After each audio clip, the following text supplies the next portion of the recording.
Hello everyone, my name is Gracian and welcome to episode 10 of this Let's Play of the last spell on the new Lakeburg post Fear of the Lake patch. It's possible that later on in the series we will have an episode that is entirely town maintenance and leveling and stuff like that. I think that did happen at the end of my other Lakeburg series, my old Lakeburg series that I haven't actually posted yet. But for this one I should be starting the combat like halfway through or something like that. So let's get going. We've got production here. We have gold. Materials. Start with the... That's right, we didn't get the special item because we did have fear. So let's start with a melee weapon.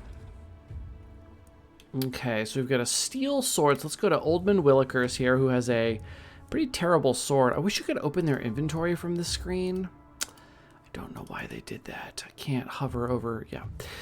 I'd love to be able to open his inventory and look at all of his gear, because you can't like swap sets either, you know, so if they have an offhand or their second weapon loadout is different, you can't check. So we could get an axe. This is going to do a little bit less damage, but it does target multiple things. Axes are quite fun. Intimidating Scream lowers damage and accuracy, but no damage. It does require vision. Steel Axe. This is an axe boomerang attack for the Steel Axe. It's got a 1 to 3 range in a straight line away from you, but it does sort of an AoE in that sort of, what do you call that? Like a U or an N shape. This axe itself gives us health regen, and armor. All of those stats are helpful for Oldman Willikers, who no longer uses armor. He would just have like a buttload of health.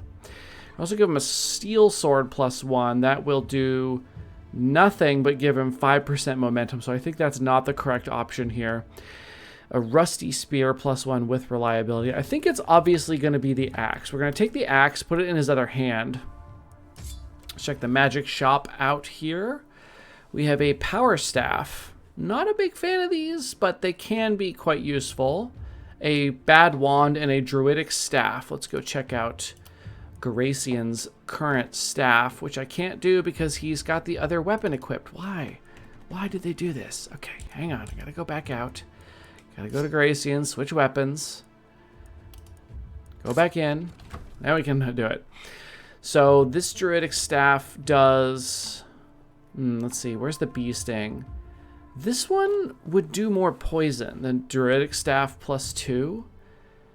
So the damage is only 1 point of damage maximum upgrade.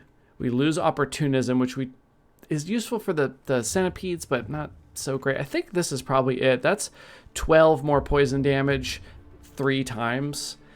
That seems like the obvious choice here. And then the armor maker. We've got a variety of shields, a dodge and daily mana regen, and some block.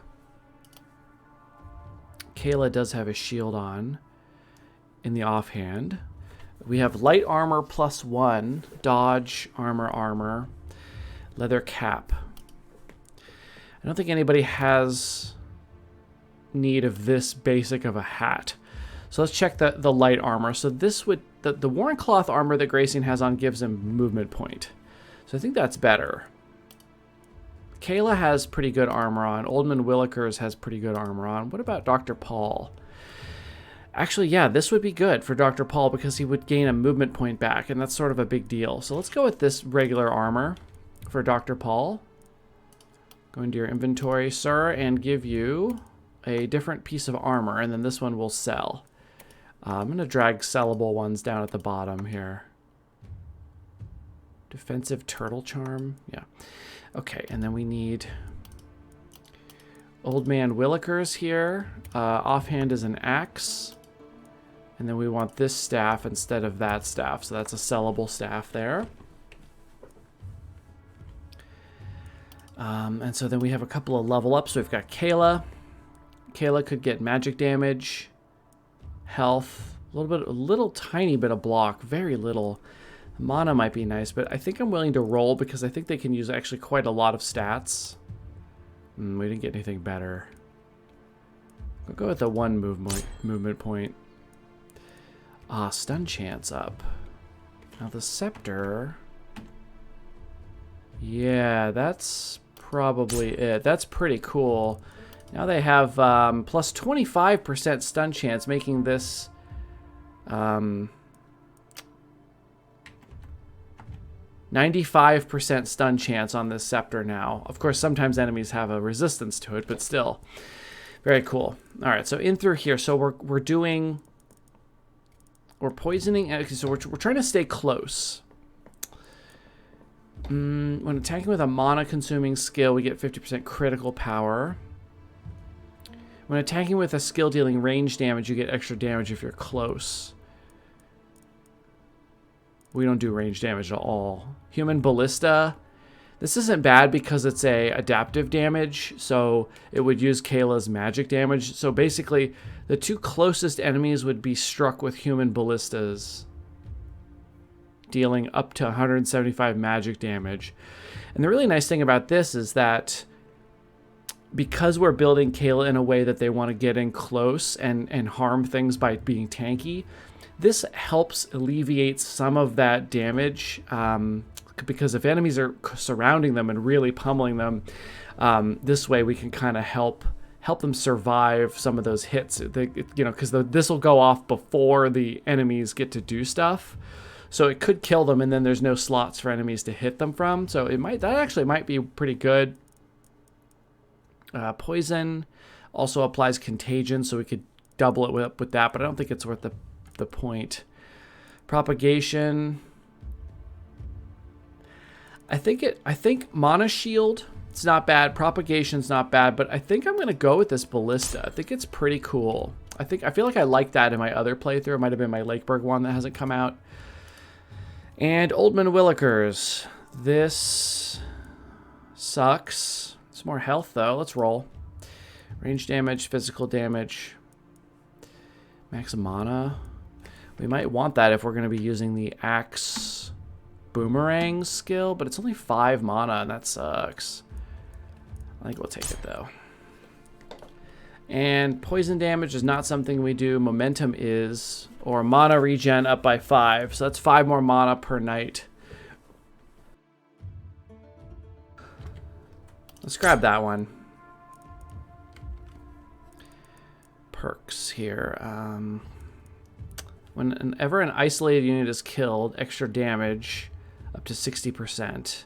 Reset every morning. So for the whole combat night, hitting a non-isolated unit resets. Okay, that's not something we want then. Was a blink?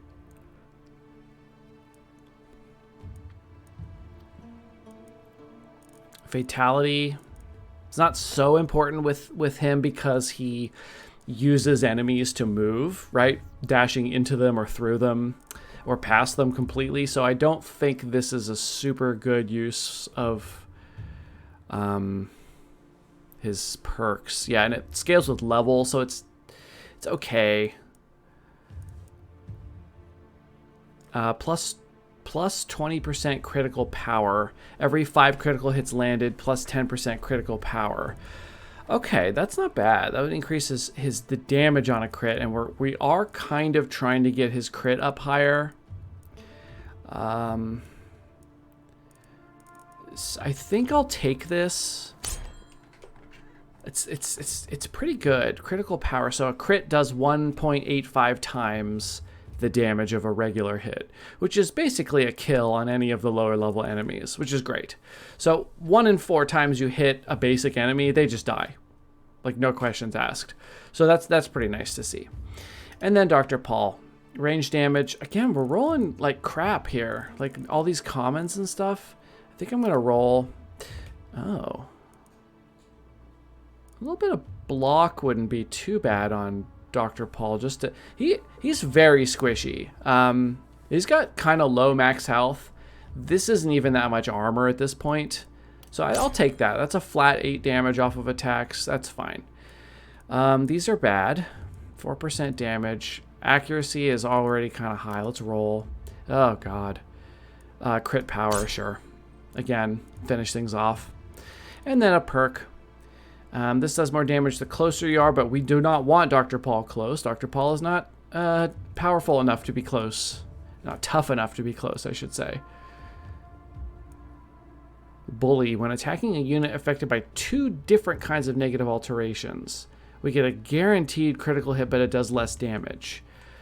But of course, a guaranteed crit is always going to be more damage than a regular hit, unless you've got like some kind of ridiculous debuffs to your crit power. So, but unfortunately, we don't usually put Dr. Paul with people who, well, that's not true, because a debuff, stun, poison, and coagulation, and we do those. He could be a boss sniper that way. We'll think about it. Propagation we don't need.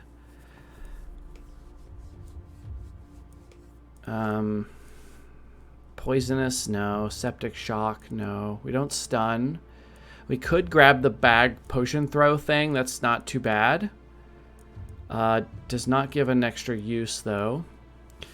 +1 trinket slot. For each trinket equipped, +2 mana per item level. That's not terrible. We could use more trinkets. God, it's just not... None of these are really... I'm just going to grab this one. Maybe we'll find a really cool trinket to put on Dr. Paul. I don't feel great about those choices, but, you know. Do we need to build the temple tonight? It looks like we could get away with not doing it.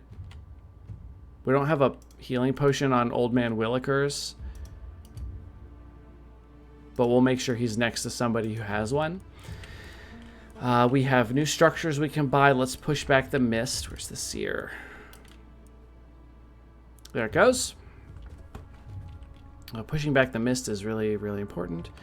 We're getting attacked from 3 directions tonight. It might be time for a new hero. Let's upgrade our hero capacity. And then let's take a look who's for sale at the inn. For sale, I'm sorry, not for sale, for recruit. Here's Manon. Wait a minute. Why is this person's name Manon? I have a pre-gen character that I have made whose name is Manon, but she doesn't look like this. Is that just a coincidence? Is Manon in this game? That's really weird. It's like, okay, that's very strange. So here's a level 7 character, but it costs a buttload. He is a physical damage dealer, so he's a close one. That's not terrible. Here's a physical, well, we don't have to go with what they have, actually. Infantryman, physical damage, dodge, movement points, but minus health and mana. That's not a lot of health and mana negative, honestly. This is barely any sort of debuff. Dexterous, accuracy, and +1 move points. This person's actually pretty perfect. So let's go mine in here. Get a bit of cash out of here. And let's recruit that character. Nope, don't upgrade that. That's not what I meant to click on. Let's recruit Vidal. Vidal? Recruit. Okay. Cool. All right. So now we can put 2 people on 2 of these sides and 1 person on 1 side, and that's a little better than what we are going to have now. He starts with a dagger. I hate that. So let's level him up and see kind of what happens, and then we'll pick his weapon after that. So let's go to the level. We have magic damage, physical damage, a movement point, armor. I'm going to chance the roll. We have a lot of rerolls since he's got so many levels at once. Let's check his perk tree. He actually has a decent tree for using daggers.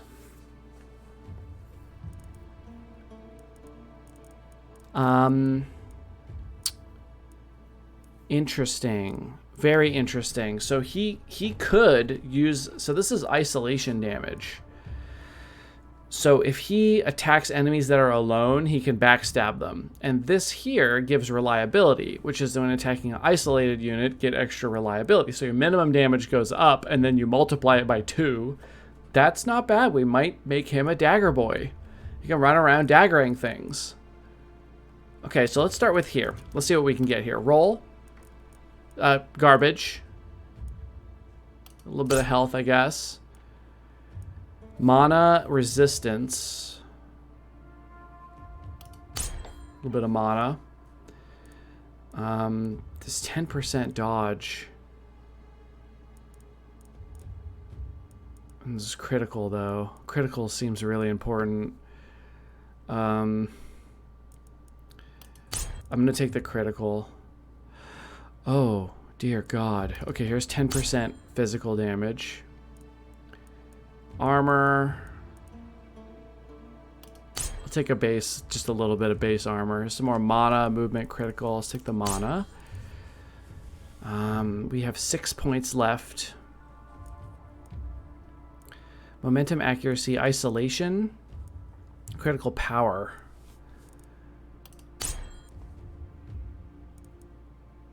Skill range. Interesting. We do have the throwing daggers. These are good against armored units because you can apply a bit of poison to them and let them sort of bleed out underneath the armor. Here's just damage, though.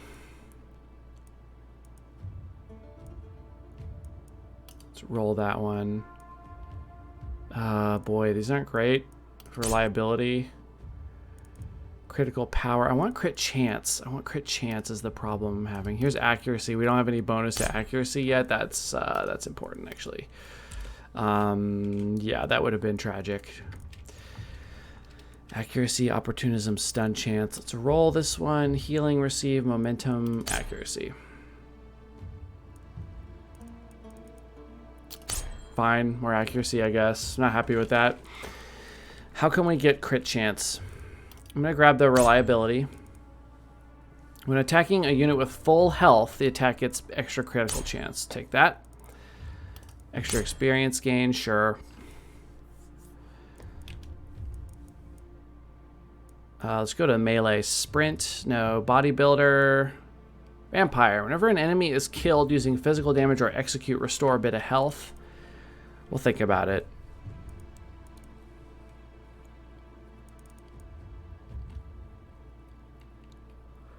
Whenever an isolated unit is killed, that's what we want to do.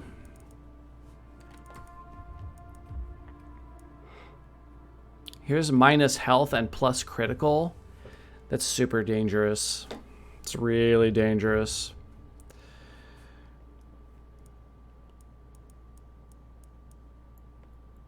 As long as the hero isn't wounded, we have extra dodge and move points. Let's grab it. Plus 20% critical power. Every 5 hits gives you critical power. Really got to get this crit chance up, though. It's kind of bad. Let's see if we can find a dagger in the shop. We're kind of out of money, though, is the problem. And I can't really get any more right now. Shop. Dagger plus 2. It's not great. Sort by... Oh, God. That's awesome, all of these sorts. Like melee weapons. Oh no, there's nothing in here. Okay, never mind. We're gonna have to wait and find something.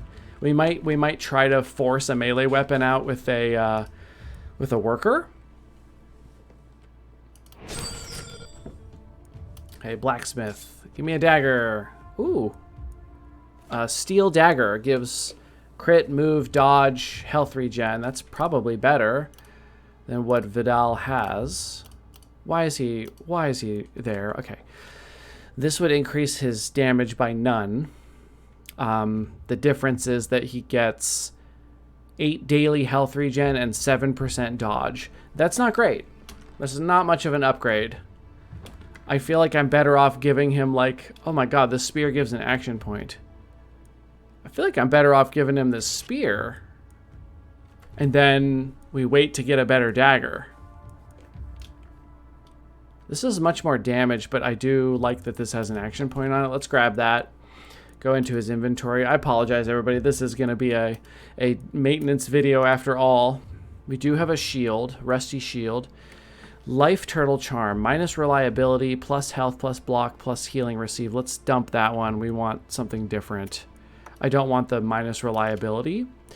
We want high reliability so that when we crit, it's really, really strong, because the minimum damage it could do is higher, and then when it crits, it does double that. Well, almost double. So we have 2 workers left. Let's force a magic shot production, and we can't do that one yet. We could dig out one of these little things, or we could make some materials. I'll go with materials. And we do have a scepter. Okay, we finally got a scepter for Kayla. Kayla has already a scepter. What am I saying?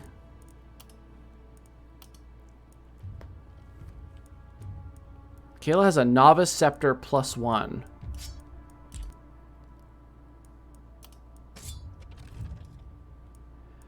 This is a novice scepter +1, so exactly the same thing. This is a scepter +1. That's... Oh, and novice scepter is like a rusty hammer, right? It's like the weaker version. So this is pretty crap. Here's a propagation bonus, actually. But I already have on Garacian the poison damage wand. I'd rather have that. Propagation could go on Kayla. Kayla could get rid of the book.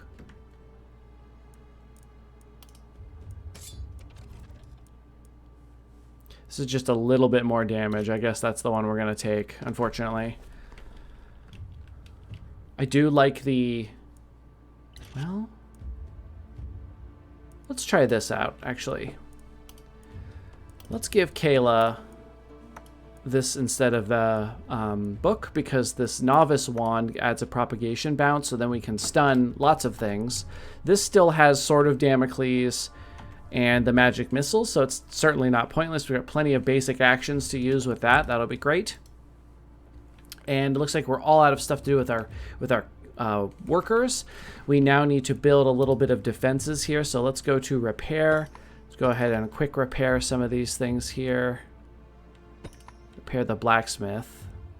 I don't know how that took damage. I guess I let too many monsters in. Okay, so that's looking pretty good. Let's get in there and build some kind of defenses. We've got a couple ballistas here, one there. We could probably use a tall ballista in this corner just to shoot over at any things getting in the way back here. We've got one here and one there, so we're good over here. So let's get some walls. We have enough to get some of the powerful walls. We don't have a gate over on this side. We're gonna have to build like a jank gate like here. It's a really weird spot, I know, but I need a spot to get in and out. And then we're gonna need a gate over here. And then we have enough to do some stone walls. We might stick with reinforced wood walls. Reinforced wooden wall. We can just, it's fine if it's there. Okay, that's no big deal. All right. That's okay. This side needs 2 people because the defenses are worse. This side could probably have 1 because there's a lot of really powerful walls here. And then we'll do 2 here. And then we'll be able to rotate 1 from here to here if we need to. So let's go ahead and set that up. We want Old Man Willikers with somebody because he needs a potion. He doesn't have any way to get his health up. So let's put, who's probably good by themselves? Probably Garacian is fine by himself for a moment. Let's put him over here. And then we'll put Old Man Willikers and Dr. Paul together because we need to heal up Mr. Willikers. And then this is 2 melee characters together. But I think that'll be fine. Go ahead and start a little further up.